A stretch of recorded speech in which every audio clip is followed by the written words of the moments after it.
Technology वो field है science की जिसकी वजह से आज हम देख रहे हैं कि इंसान जो है ना खुदादाद काम कर रहा है, क्योंकि हम बायोलॉजिकली थ्योरेटिकली ये जानते हैं कि जितनी भी चीजें आपकी बॉडी में हो रही हैं वो असल में जीन के जरिए कंट्रोल होती हैं। सुनो, ठीक है। जीन टेक्नोलॉजी के चैप्टर को पढ़ने के लिए कुछ बेसिक टर्मिनोलॉजीज का पता होना पहले जरूरी है, तो वहीं से शुरू करते हैं। ठीक है, सबसे पहले बेसिक टर्म है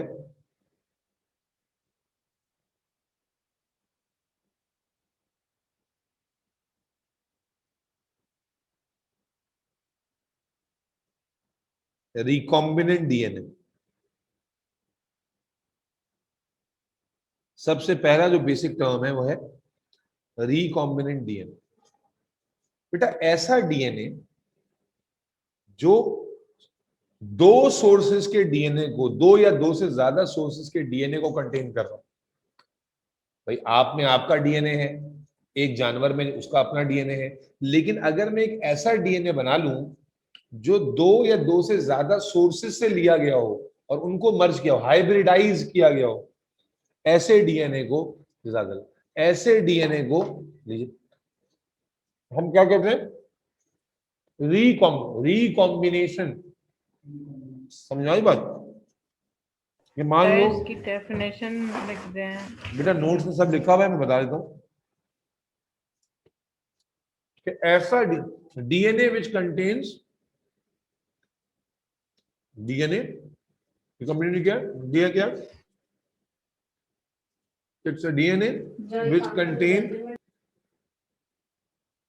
डीएनए सेगमेंट्स फ्रॉम टू और मोर देन टू रिसोर्सेज। दो या दो से ज्यादा रिसोर्सेज से अगर आपने डीएनए लेकर उसको कंबाइन किया है तो ये डीएनए क्या कहलाता है? Recombinant DNA. Is that clear? Yes sir. अच्छा, अगला कॉन्सेप्ट, अगला टर्म है प्लास्मिड। नहीं, उससे भी पहले टर्म है वेक्टर। वेक्टर उस ऑर्गेनिज्म को कहते हैं जो रिकॉम्बिनेंट डीएनए को कैरी करते हैं। Vector is a carrier. Vector क्या है? Carrier of recombinant DNA, rDNA. Carrier of, यानी वो जो हमने डीएनए बनाया, रिकॉम्बिनेंट डीएनए नेचुरली एग्जिस्ट नहीं करता। नेचुरली तो एक सोर्स में उसी का डीएनए होगा। तो जो डीएनए हमने बनाया, अब वो उस डीएनए को जो ऑर्गेनिज्म कैरी करेगा वो वेक्टर कहलाएगा। वो क्या कहलाएगा? वेक्टर। हमारे पास तीन तरह के वेक्टर अवेलेबल हैं। एक प्लास्मिड, एक वायरस और एक लाइपोसोम्स। तीन तरह के ऑर्गेनिज्म हैं। ये लाइपोसोम्स वायरस से भी छोटे हैं जी, ये नए डिस्कवर्ड, नए से मुराद 25 साल हो गए। प्लास्मिड और वायरस, प्लास्मिड और वायरस ये ज्यादा कॉमनली यूज वेक्टर हैं, और इन दोनों में से भी अगर मैं ज्यादा कॉमनली उठाऊं तो ये वेक्टर जो है, जो हम प्लास्मिड लिख रहे हैं, ये ज्यादा कॉमन वेक्टर है। अब आ जाता है कि प्लास्मिड होता क्या है। तो प्लास्मिड क्या होता है ये समझना बड़ा आसान है। अगर आपने बैक्टीरियल सेल कभी देखा हो, not in every bacterial cell but in majority of, बोल दो भाई, मेजॉरिटी ऑफ बैक्टीरियल सेल में एक तो उनका अपना नेकेड डीएनए होता है, ठीक है जी। लेकिन बहुत सारे बैक्टीरिया के अंदर एक extra circular molecule of DNA भी होता है। एक भी होते हैं, एक से ज्यादा भी होते हैं। Extra circular molecule of DNA भी होता है जो कि इस मेन डीएनए से इंडिपेंडेंट होकर भी काम कर सकता है, और इसे कहते हैं प्लाज्मा। ये डीएनए है। ये बड़ा ऐसा चैप्टर है, आसान उसी वक्त होगा जब समझ में आएगा, वरना नहीं आएगा। इसमें कोई भी टर्म आपने पहले नहीं सुनी थी। प्लास्मिड समझ में आता है किसे कहते हैं? तो प्लास्मिड बैक्टीरिया में मौजूद एक्स्ट्रा सर्कुलर डीएनए को कहते हैं। ये चैप्टर तुम्हें समझ में आता है ईशा? जी सर, इसी हद तक। तो मैं सही बता रहा हूं? जी सर। अच्छा, अब एग्जाम में पहला सवाल आया हुआ है चैप्टर का कि why plasmid is considered to be an ideal vector. Why a plasmid is considered to be an ideal vector for recombinant DNA? हाँ, इसका जवाब लेते हैं।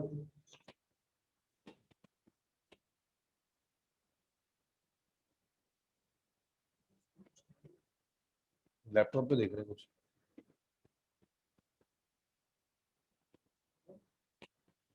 Why plasmid is an ideal vector? जनाब जवाब देते हैं। पहला, it is a double stranded DNA. इसका जो डीएनए वो कैसा होता है? उसका फायदा क्या होता है कि हम ह्यूमन डीएनए जब इसके साथ इनकॉर्पोरेट करना चाहेंगे तो ह्यूमन डीएनए भी क्या होता है? डबल स्ट्रैंडेड, तो इजीली इनकॉर्पोरेट हो जाता है। Is that clear? Is that clear? दूसरा, Yes, sir. Yes sir. it is a small molecule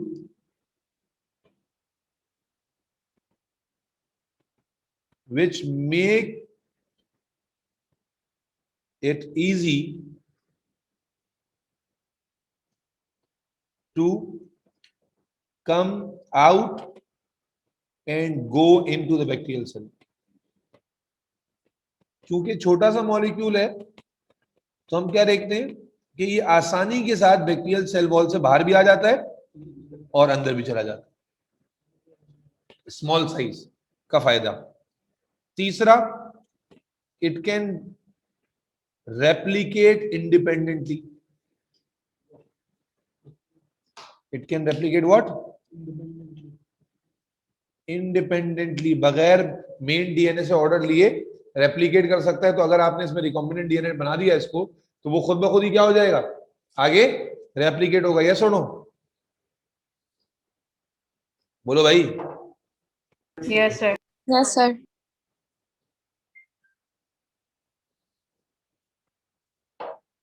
फिर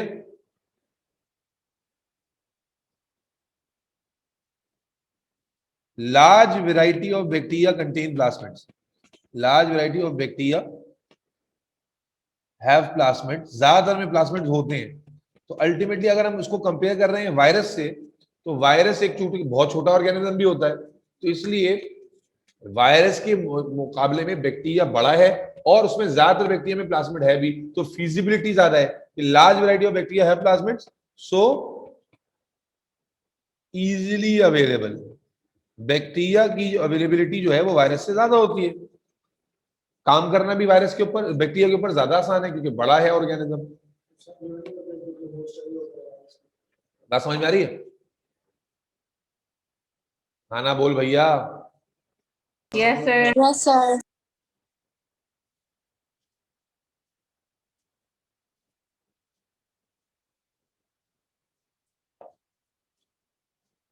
आगे आ जाए।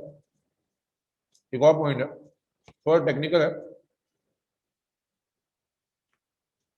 It is easier to produce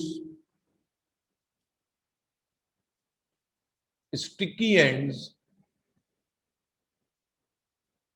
in plasmid. ये थोड़ा सा टेक्निकल पॉइंट है, अभी थोड़ी देर में समझ में भी आ जाएगा। जो डबल स्ट्रैंडेड डीएनए होता है उसमें जब हम कट लगाएंगे, भाई हमें अगर लेट्स सपोज रिकॉम्बिनेंट डीएनए बनाना है तो दो सोर्सेज का डीएनए हमें जोड़ना होगा ना, तो उसके लिए पहले कट लगाना पड़ेगा। कट लगाएंगे तो फिर जाके दूसरा कोई जोड़ेंगे। तो यहां पर जो डबल स्ट्रैंडेड, चाहे वो बैक्टीरिया हो या हमारा, उसमें कट लगाना इजी होता है। सिंगल स्ट्रैंड में अगर आप कट लगा देते हैं तो कट तो लग जाता है, लेकिन स्टिकी एंड, ऐसा एंड प्रोड्यूस नहीं होता जो दोबारा आसानी से जुड़ जाए। तो हम देखते हैं कि चूंकि प्लाज्मिड एक डबल स्ट्रैंडेड डीएनए होता है, इसीलिए इसमें कट लगाकर स्टिकी एंड ऐसे एंड्स कहते हैं जो दोबारा से, अभी आगे और तफसीली बताऊंगा इसकी, लेकिन अभी के लिए स्टिकी एंड्स ऐसे जिनका जुड़ना भी आसान। Is that clear? ये समझ में आ गया सारे पॉइंट्स? बोलो भाई।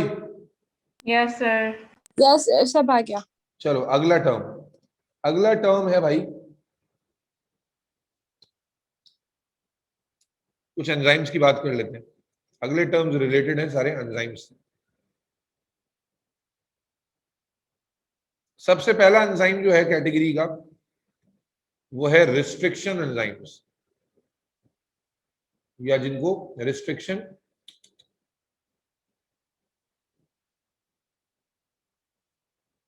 एंडोन्यूक्लियस भी कहते हैं।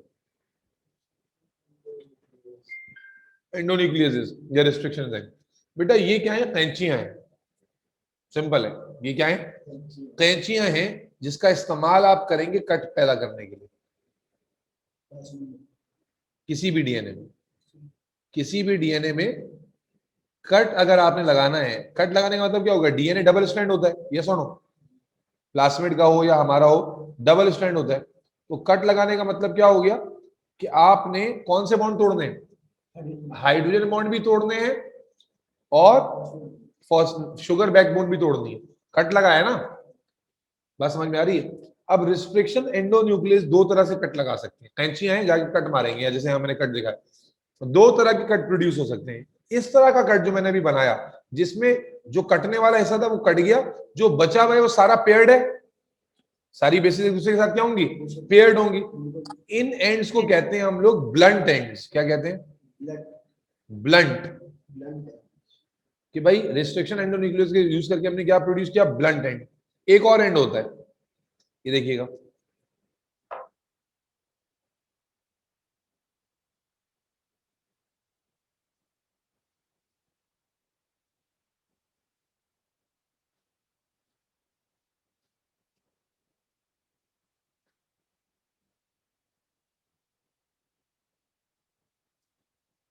एक और एंड है।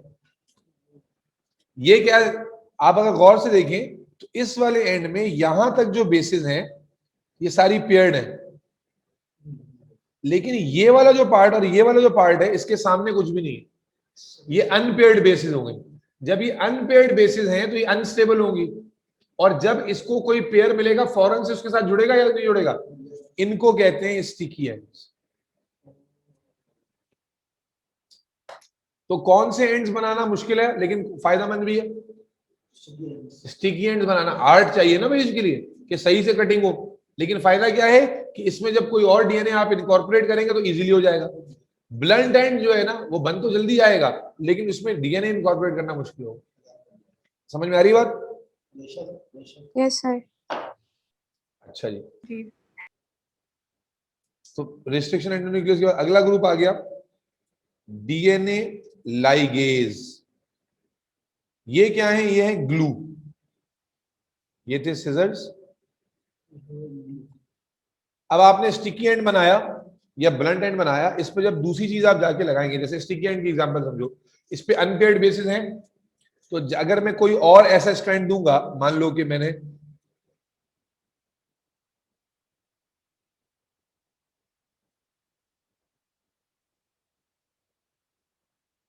इस तरह का एक पीस बनाया, वहां पर भी ब्लंट एंड बनाए और स्टिकी एंड बनाए, उसको लाके मैं डाला, फिट हो जाएगा इसमें?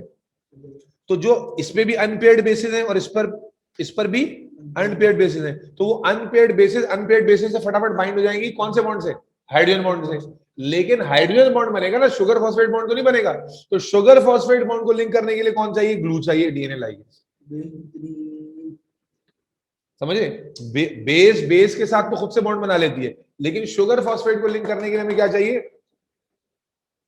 तो भाई जवाब दो या मैं बाहर निकालू क्लास से। क्या चाहिए? डीएनए लाइगेज, ग्लू चाहिए। तो रिस्ट्रिक्शन काटेगा, दो तरह से काट सकता है, लाइगेज जोड़ेगा। Is that clear? Yes sir.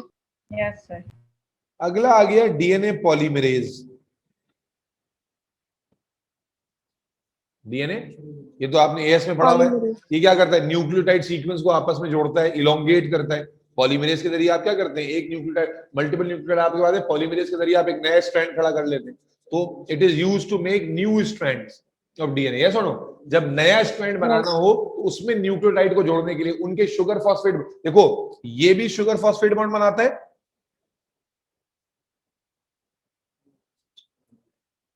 ये भी शुगर फॉस्फेट बॉन्ड बनाता है,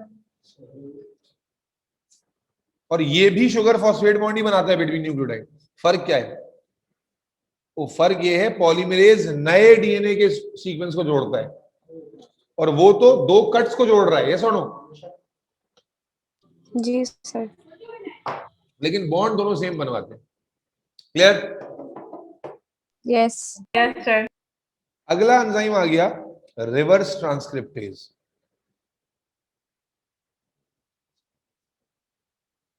है रिवर्स ट्रांसक्रिप्टेज। आपने ट्रांसक्रिप्शन पढ़ी थी एएस में, क्या होती है? Synthesis of messenger RNA by using DNA as a template. DNA को यूज करके जब आरएनए बनता है तो इसको क्या कहते हैं? ट्रांसक्रिप्शन। ट्रांसक्रिप्शन। रिवर्स ट्रांसक्रिप्शन क्या है? It is a process in which DNA is made by using RNA as a template. आप क्या करेंगे? मैसेंजर आरएनए को,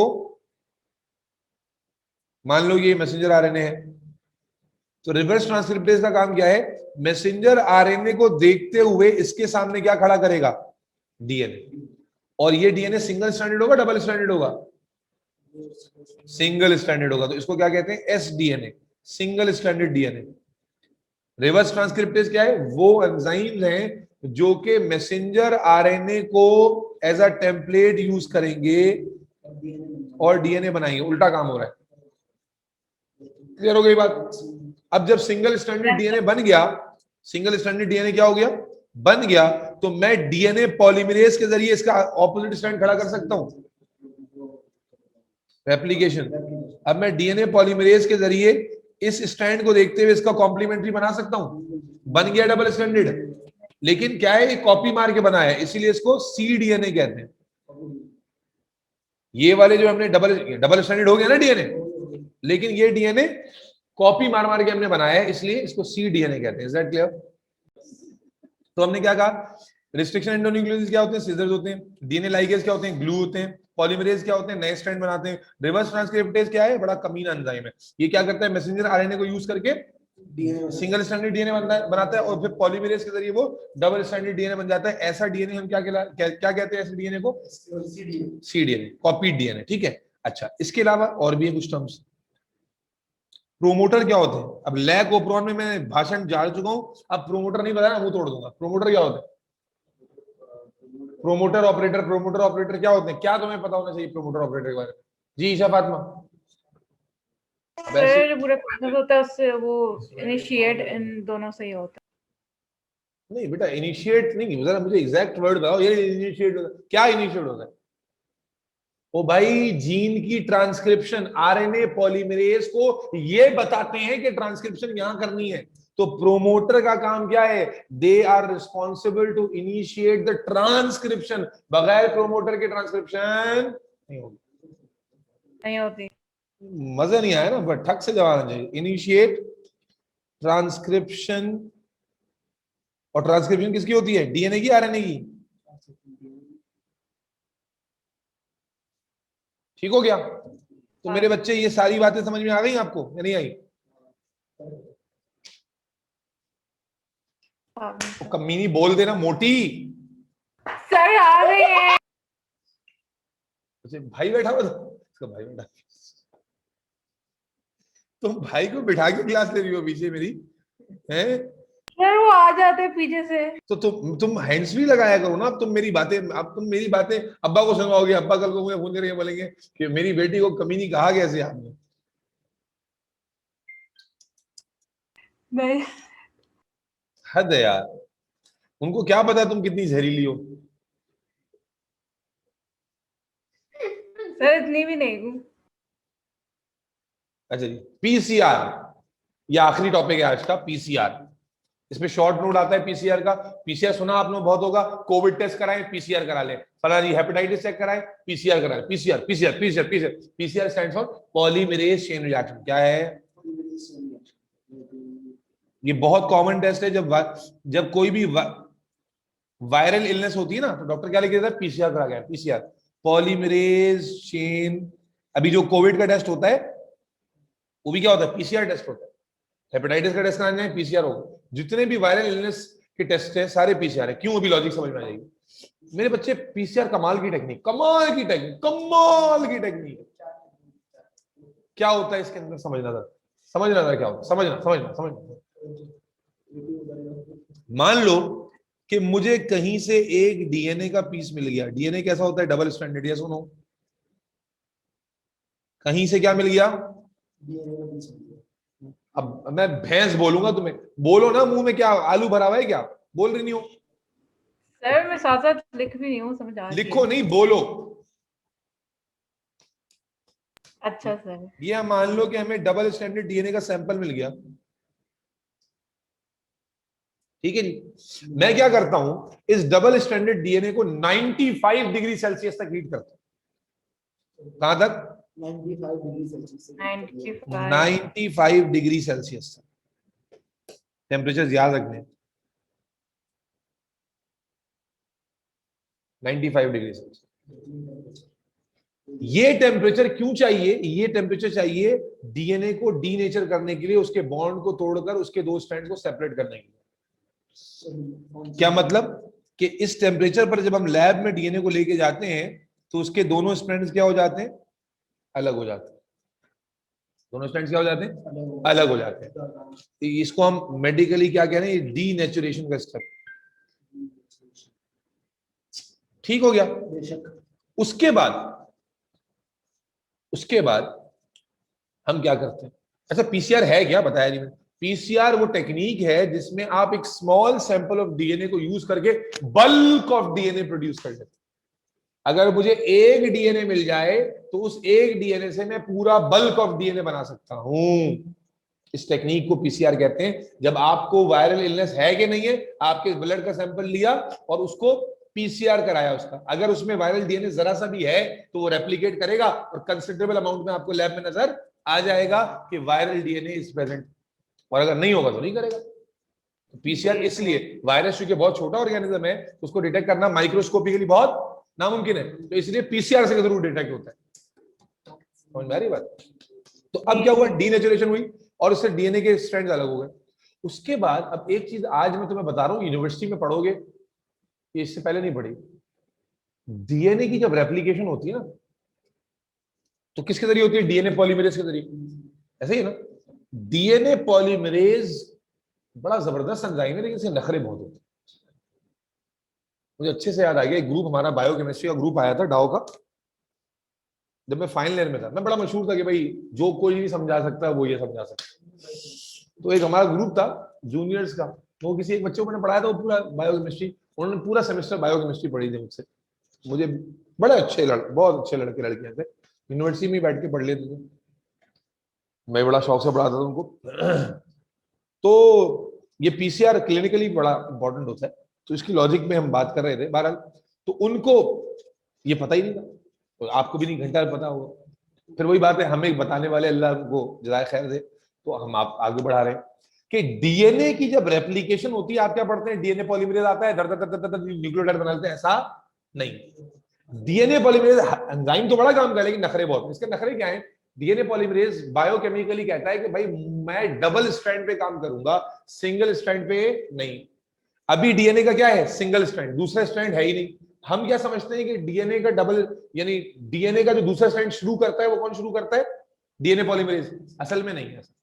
असल में होता क्या है कि जब जब डीएनए बनता है, पहले आपको आरएनए पॉलीमरेज चाहिए होता है। आरएनए पॉलीमरेज बेचारा साधा एंजाइम, आरएनए पॉलीमरेज भी न्यूक्लियोटाइड को जोड़ सकता है, ये सुनो, डीएनए पॉलीमरेज भी जोड़ सकता है। तो आप पहले आरएनए पॉलीमरेज का इस्तेमाल करते हैं, जो क्या करता है इधर समझना, जो इसके आगे छोटा सा पीस बना देता है। इस पीस को कहते हैं प्राइमर। अब आपने स्कूल में सुना होगा प्राइमर फॉर्मेशन, और रट्टा ही लगाया होगा प्राइमर क्या होता है। प्राइमर किसे कहते हैं? वो इनिशियल सेगमेंट ऑफ डीएनए जो असल में आरएनए पॉलीमरेज से बनता है। आपके लेवल पे ये बात नहीं होती, लेकिन बात बता दी मैंने। अब जब ये दूसरा स्टैंड आ गया, जैसे उनको ओ लेवल में एएस बता दिया, आपको यूनिवर्सिटी वाली बात बता दी, तो अब ये जो छोटा सा पीस आ गया प्राइमर, अब डबल स्ट्रैंड आ गया नहीं, अब इसको कौन खींच लेगा? DNA polymerase. अब इसको कौन खींचेगा भाई? DNA polymerase. तो जो डीनेचुरेशन का स्टेप हुआ, उसके बाद स्टेप होता है प्राइमर फॉर्मेशन का। किसका?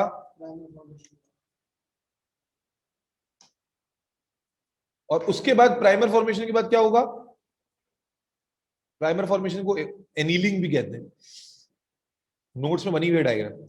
और जब एनीलिंग हो जाएगी तो अब उसके बाद क्या होगा? इलोंगेशन। अरे मैंने एक ही डायग्राम में दिखा दिया ना, इसको यहां से हटा देते हैं। पहले प्राइमर बना, उसके बाद फिर क्या हुआ?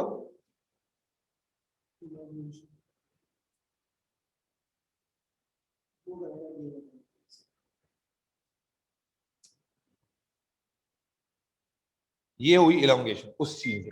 और अब आप देखिए, क्या एक सैंपल से दो नहीं बन गए? बोलो भाई। अच्छा, टेम्परेचर बताना भूल गया। 95 डिग्री सेल्सियस तक ले जाते हैं, इस पर डी नेचर होता है। उसके बाद टेम्परेचर को ड्रॉप करते हैं और ड्रॉप करके लेकर आते हैं 65 डिग्री सेल्सियस, जो किसका टेम्परेचर है? एनीलिंग के लिए। हर चीज आइडियल टेम्परेचर पे होती है ना भाई, तो टेम्परेचर की वैल्यू याद रखनी है। एनीलिंग के लिए क्या टेम्परेचर चाहिए हमें? एनीलिंग के लिए, प्राइमर बनाने के लिए कितना टेम्परेचर चाहिए? 65। और फिर इलोंगेशन, लास्ट स्टेप कौन सा बताया मैंने? इलोंगेशन का, इसके लिए टेम्परेचर थोड़ा सा और बढ़ाना पड़ता है, 72 डिग्री सेल्सियस।